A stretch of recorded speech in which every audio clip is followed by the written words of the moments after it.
The album's called All Your Favorite Bands. That's also one of the songs on the record.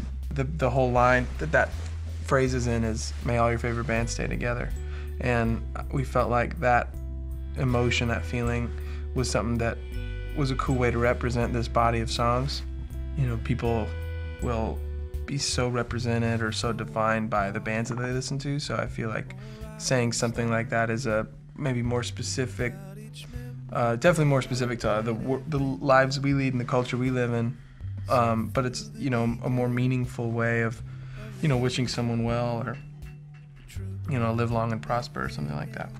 We recorded it in Nashville with Dave Rawlings as our producer.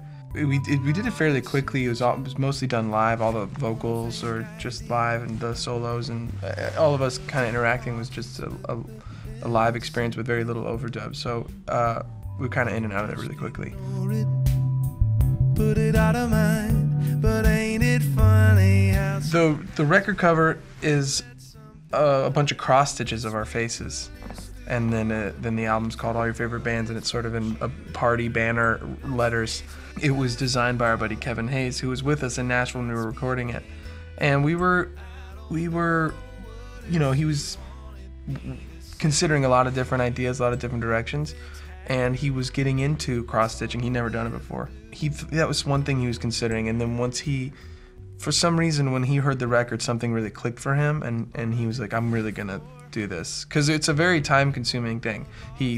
I don't know, 100 hours on it or something. I didn't see him for weeks. Yeah, he was always like, I gotta stitch, and so he was stitching for so long. And so once we felt that conviction in him, then it became we knew what the record cover was gonna be, and he seems to understand us really well. Everything he's ever done for us, whether it's a piece of merch or this record cover or a music video, you know, it's hard to get with a band. Like, we're a lot more goofy and a lot more, I don't know, open than maybe a normal like press package would suggest from any particular band. So it's really great working with him and you know, getting, like, looking at the stuff that he comes up with me, like, wow, that's actually us. Can't help how I feel, I don't think anyone can.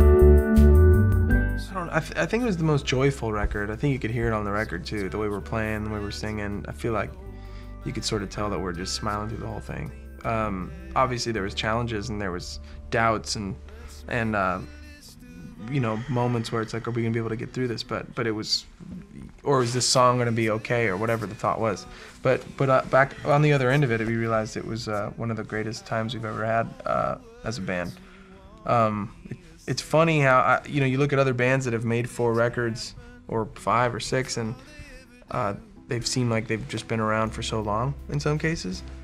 I still have this weird feeling that I just still perceive us as this young band that's just barely getting started. And I guess that's a good thing. I mean, hopefully we can hang on to that feeling and just always feel like it's just getting rolling. But for some reason, even though now, you know, when I think about the fact that it's the 4th record, it doesn't really feel like that, because we feel like the new young kids.